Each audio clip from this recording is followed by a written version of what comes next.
हो गई तू? हाँ हाँ, मैं पागल हो गई हूँ, आज मैं पागल हो गई हूँ।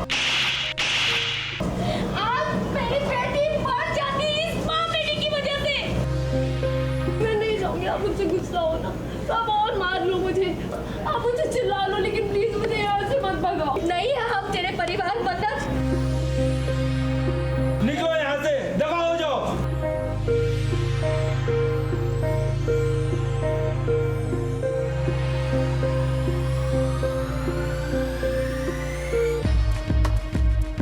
मन्नत को आज उस गलती की सजा मिली है जो गलती उसने और उसकी माँ ने नहीं की है। अब मन्नत जहाँ पर रहती है वहाँ पर आग लग गई है, या फिर यूँ कहें कि ये आग ऐश्वर्या ने लगाई है। अब मन्नत की असली माँ यानी कि ऐश्वर्या नहीं चाहती है कि मन्नत जिंदा रहे। उसकी ममता तो सालों पहले ही दम घोट चुकी है। अब चौल वाले बर्बाद हो गए हैं।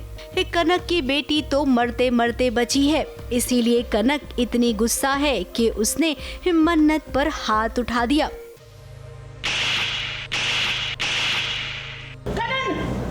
पागल हो गई तू? हाँ हाँ, मैं पागल हो गई हूँ, आज मैं पागल हो गई हूँ। आज मेरी बेटी मर जाती इस माँ बेटी की वजह से। अब मन्नत की माँ अस्पताल में है। यहाँ पर चौल वाले ये सभी मिलकर मन्नत और उसकी माँ पर इल्जाम लगा रही हैं। आप मुझे चिल्ला लो, लेकिन प्लीज मुझे यहाँ से मत भगाओ। नहीं, हम तेरे परिवार बंधक और तुझसे और तेरी माँ से अब हमें कोई रिश्ता नहीं रखना। ये सिलसिला चल ही रहा था कि इतने में विक्रांत आया और विक्रांत सहारा बना मन्नत का। अपने हाथों से उसने मन्नत को चश्मा पहनाया और कनक से कहा कि मुझसे बात करो। आप सबका जितना भी नुकसान हुआ है वो मैं भर दूंगा, लेकिन कम से कम इंसानियत तो रखिए। सिर्फ मैं नहीं, ये पूरे चौल वाले चाहते हैं कि ये माँ बेटी यहाँ से चले जाए। आपको लगता है कि मिस मन्नत की वजह से सारा नुकसान हुआ है ना? ठीक है, मैं उसका दोस्त होने के नाते आपसे वादा कर रहा हूँ, जितना भी नुकसान हुआ है ना मैं करूँगा, मैं भरपाई करूँगा। आप सब चाहते हैं मैं और माँ चले जाए, हम चले जाए। आप लोग प्लीज खुश रहिए। I'm sorry, मिस, देख आप सबने देख लिया ना, देखा कि नहीं आप सब लोग? I'm sorry, I can't। अभी भी मिस मन्नत के दिल में आप सबके लिए सिर्फ भलाई है। अब मन्नत विक्रांत का बहुत ही अच्छा दोस्त है। हाँ, वो अलग बात है कि इनकी दोस्ती बहुत जल्द प्यार में बदलने वाली है, लेकिन अभी विक्रांत सच में मन्नत को बहुत ही अपना करीबी मानता है। वो जानता है कि मन्नत एक नेक लड़की है। फिलहाल मन्नत ने विक्रांत से साफ साफ कह दिया है कि पैसे देने की कोई जरूरत नहीं है। मोहल्ले वाले चाहते हैं कि यहाँ से चली जाए मन्नत। अब देखिए, मन्नत ने तो अपना बोरिया बिस्तरा बांध लिया है और वो चौल छोड़कर जा भी रही है। अब इतनी रात को मन्नत कहाँ जाएगी? यकीनन विक्रांत उसे कहीं और जाने नहीं देगा। तो फिलहाल हमें लगता है कि अभी मन्नत ना नए घर में तो रहेगी, लेकिन विक्रांत उसका पूरा का पूरा साथ देगा। ABP news report.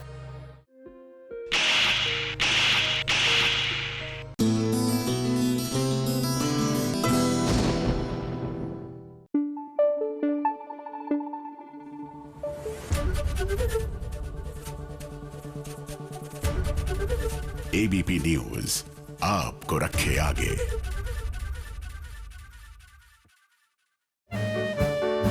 सचिन, तुम कहाँ? तुम अभी कभी मंदिर आ जाओ ना। साइली, तू वापस कोई मन्नत मांगी है? सचिन, वो मंदिर के दरवाजे पे बैठा है। वो बैठ के भीख मांग रहा है।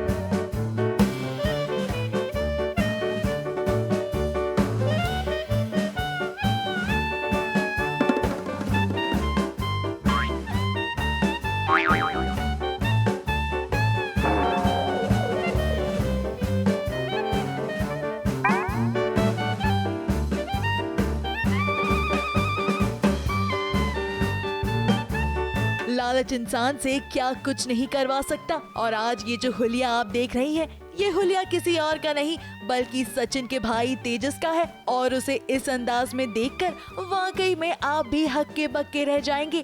और ये तो सचिन का भाई है और अपने भाई को यूं देखकर किसी का भी दिल मोम सा बन जाएगा। अब पहले सायली तेजस को भीख मांगते हुए देखती है मंदिर के बाहर और उसे यूं देखकर तेजस भी हक्का बक्का रह गया है। अब तेजस को तो यहाँ अपना वो काम पूरा करवाना था जिसके लिए उसने ये रूप धारण किया है। अब वो तो किसी को ये तक नहीं बता सकता कि ये आखिर वो किस लिए कर रहा है।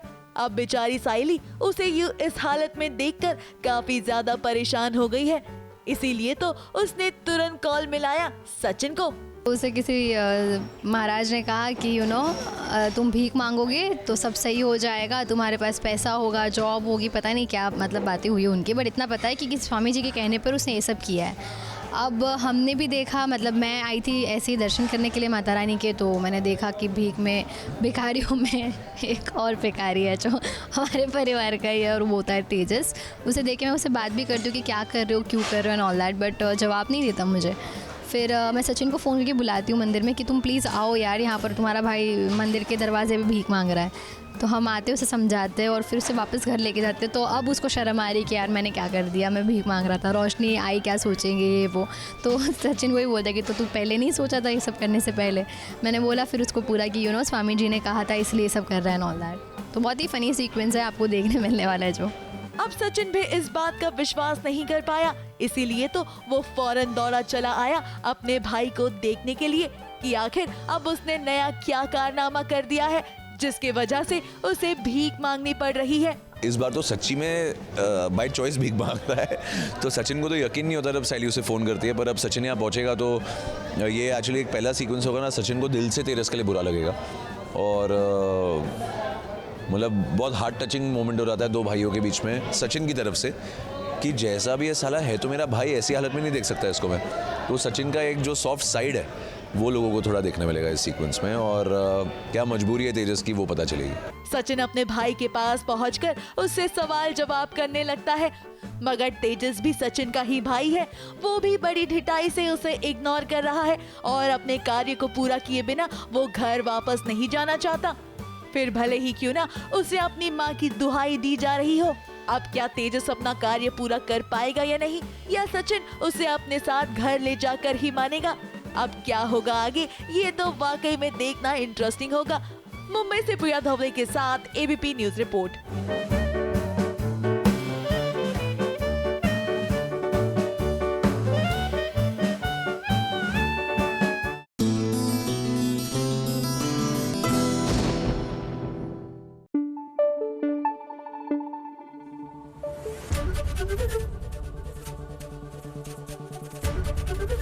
एबीपी न्यूज आपको रखे आगे।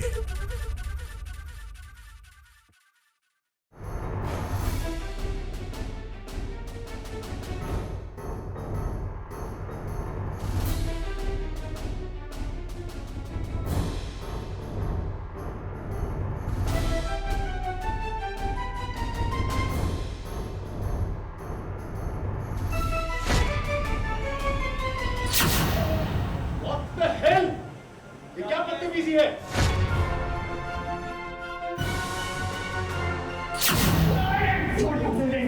शांत हो जा, फूल बात कर लेना ब्रेक। अली बात करने को बचा ही क्या है? इसने मेरी बहन के साथ और मेरी होने वाली पत्नी के साथ बदतमीजी की।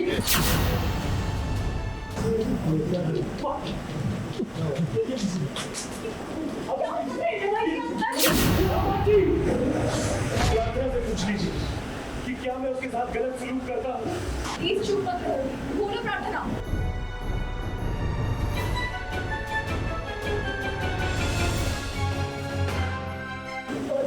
कुछ नहीं किया जैसे ये लोग बोल रहे हैं। प्रार्थना जो इस आदमी ने कमेंट बनाया है, तुम बोलो तुम्हारा भाई तुम्हारे साथ में है।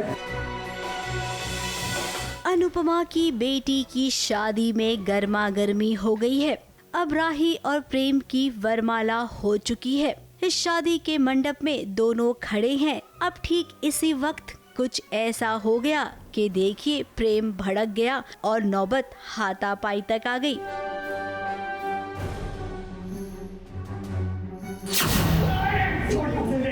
शांत हो जा, फूल बात कर लेना ब्रेक। अली बात करने को बचा ही क्या है? इसने मेरी बहन के साथ और मेरी होने वाली पत्नी के साथ बदतमीजी की। एक तो राही से बदतमीज़ी की थी और मेरी बहन जो प्रार्थना है उससे उस पे जुल्म ढाता था, उसको मारता था। तो वो सब सच्चाई जो है सामने आ गई है और अब देखते हैं कि किस तरीके से जो सिचुएशंस है वो मोड़ लाएगी। अब प्रेम की बहन प्रार्थना पर जुल्म होता है, ये बात प्रेम को पता है, लेकिन घर वाले हैं कि इस बात को मानने से इनकार कर रही हैं। देखिए वो सही बोला आपने, टेलीविज़न की शादी है, बिना ड्रामा के तो हो नहीं सकती। तो सब कुछ अच्छा हो रहा था, लेकिन गौतम जी की सच्चाई जो है वो सबके सामने आ गई और अब बात ये है कि वो कोई मानेगा कि नहीं मानेगा। और कोशिश की हमने बहुत मनाने की, अब देखते हैं कि मोटी बा और पराग कोठारी जी पे क्या असर पड़ता है। और वहीं प्रार्थना से जब ये पूछा गया कि बताओ तुम्हारे साथ गलत हो रहा है, तो देखिए जो हर सीरियल में होता है ना, वही यहाँ पर भी हुआ। प्रार्थना ने अपने पति की गलतियों को छुपा दिया है, जो कि उसने बहुत ही गलत किया। काफ़ी कुछ ड्रामा हो गया है जो हमने बिल्कुल एक्सपेक्ट नहीं किया था, जिसका प्रार्थना को डर था कि गौतम कुछ फिर से ना कर दे, जिसकी वजह से शादी में कुछ रुकावट आ जाए, कुछ बाधा आ जाए। बट एट दी एंड वही हुआ। गौतम ने फिर से प्रार्थना को टॉर्चर किया, उसको धमकाया, उसको मारने पीटने की कोशिश की। और प्रार्थना का भी ना जो एक बहुत समय से गुब्बारा था गुस्से का, वो फूट गया है। उसने भी गौतम को बहुत गुस्से से बोला कि तुम्हें शर्म नहीं आती है कि तुमने मेरी भाई की होने वाली बीवी के साथ ऐसी ऐसी हरकत की, और मैं कब से चुप हूँ तुम्हारे लिए, मुझे लगा तुम सुधर जाओगी, ये हो जाएगा वो हो जाएगा। इस शादी में सब कितने खुश थे, और सबसे बड़ी बात कि बड़ी मुश्किल से एक कोठारी खुश हुए थे। लेकिन अब इस शादी का माहौल बिगड़ गया है। प्रेम के जीजाजी राही और अनुपमा पर इल्ज़ाम लगा रही हैं, जो कि प्रेम को बिल्कुल बर्दाश्त नहीं है। अब माहौल इतना गर्मा गया है तो आपके मन में ये सवाल ज़रूर आ रहा होगा कि क्या अब ये शादी होगी। अब शादी तो होगी, 100% होगी, लेकिन वो क्या है ना, हर एपिसोड में एक ड्रामा चाहिए। और वैसे भी इस शादी में जितना ड्रामा होता है, टीआरपी उतनी ही अच्छी आती है। ABP news report.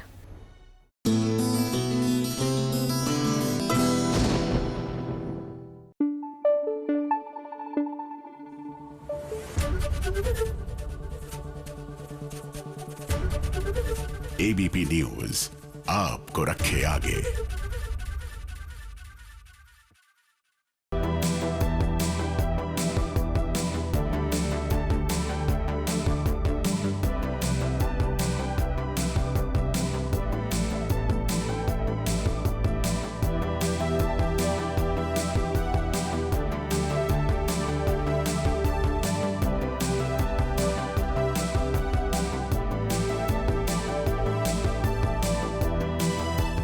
सच की कीमत कुछ इस तरह चुकानी पड़ती है, क्योंकि जिस स्थिति में इस समय प्रार्थना है, उस समय तो कहना गलत नहीं होगा कि प्रार्थना के पीछे मुसीबत ही मुसीबत है।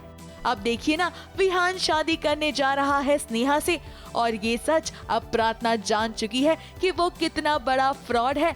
अब सच बताने के बाद भी कोई प्रार्थना पर भरोसा नहीं कर रहा है, इसीलिए तो प्रार्थना ने ठान लिया है कि वो सच सबके सामने लेकर आएगी। मैं क्या बताऊँ, ये एक आदमी है, ये विहान नाम का, जो मेरी ज़िंदगी के पीछे पड़ गया है, मुझे मारने के पीछे तुला हुआ है, क्योंकि उसकी सच्चाई का सबूत मुझे मिल चुका है। उसकी सच्चाई का सबूत मुझे मिल चुका है और वो नहीं चाहता कि किसी को पता चले, और मैं ये शादी तोड़ना चाहती हूँ। अब इस वजह से विहान के गुंडे पड़ गए हैं प्रार्थना के पीछे।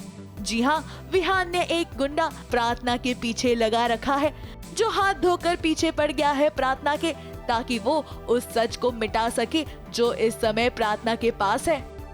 मुझे सबूत मिल गया है और मैं ये शादी रोकना चाहती हूँ, क्योंकि मैं शादी की उसकी ज़िंदगी बर्बाद नहीं करना चाहती।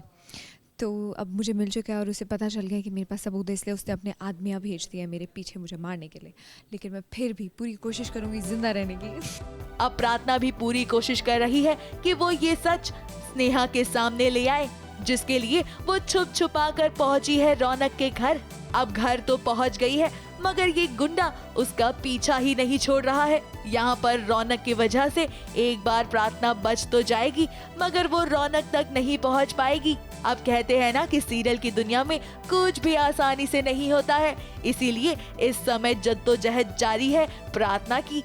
हाँ, हिट एंड मिस तो बढ़िया था, बट मैं उसे बचाने मैं आवाज़ ही देने वाली थी, फिर मैंने देखा कि उसके पास बंदूक है। अगर मैंने कुछ भी उल्टा सीधा किया तो वो शायद उस पर अटैक कर दे, जो मैं नहीं चाहती थी।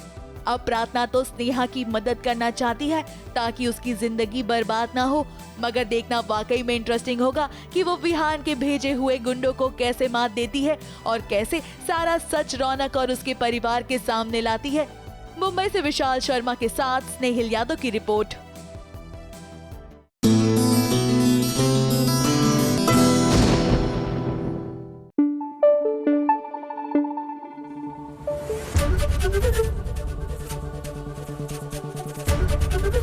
एबीपी न्यूज आपको रखे आगे।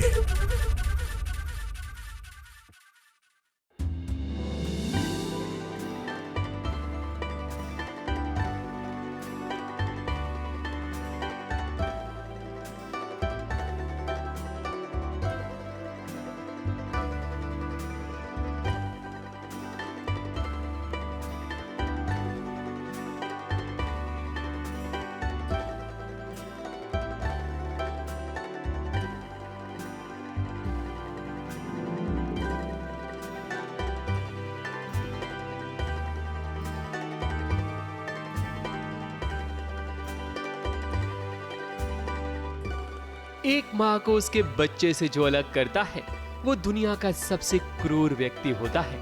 आज ऐसा ही हो रहा है सुमन और उसके बेटे ऋषि के साथ। उसकी वजह यह है कि तीर्थ को अब कस्टडी मिल गई है, यानी कि अब तीर्थ अपने ऋषि को अपने साथ घर ले जा सकता है। मगर यहाँ तो हालात बिल्कुल अलग ही नजर आ रहे हैं, क्योंकि आज एक माँ का कलेजा फट गया है जब उसके जिगर का टुकड़ा उससे जुदा हो रहा है। सुमन और ऋषि दोनों की यही हालत है, दोनों ही एक दूसरे के बिना नहीं रह सकते।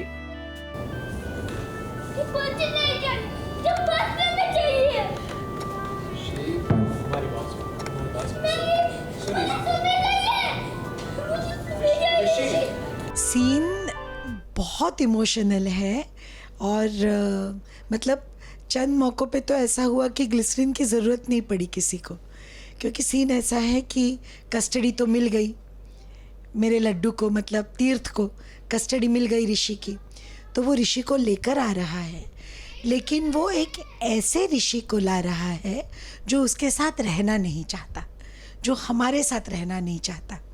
और तीर्थ तो उसे दिलो जान से प्यार करता है, उसके लिए हर रिश्ता तोड़ने को तैयार है, सिर्फ ऋषि चाहिए।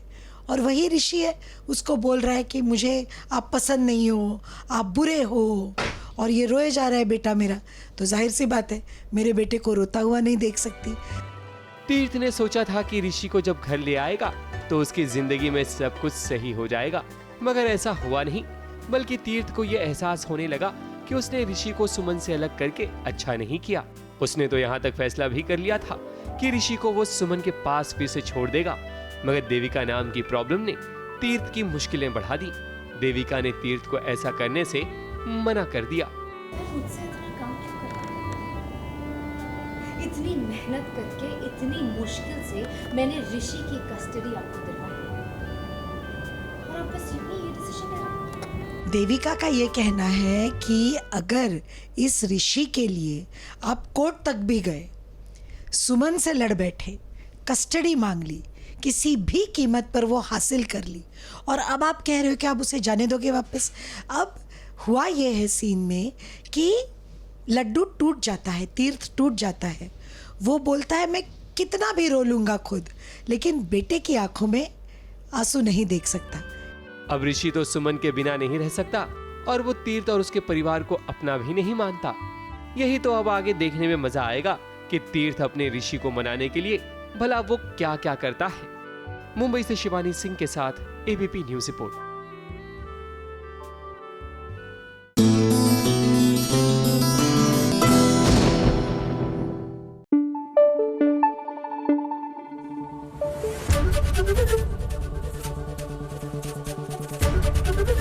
एबीपी न्यूज आपको रखे आगे।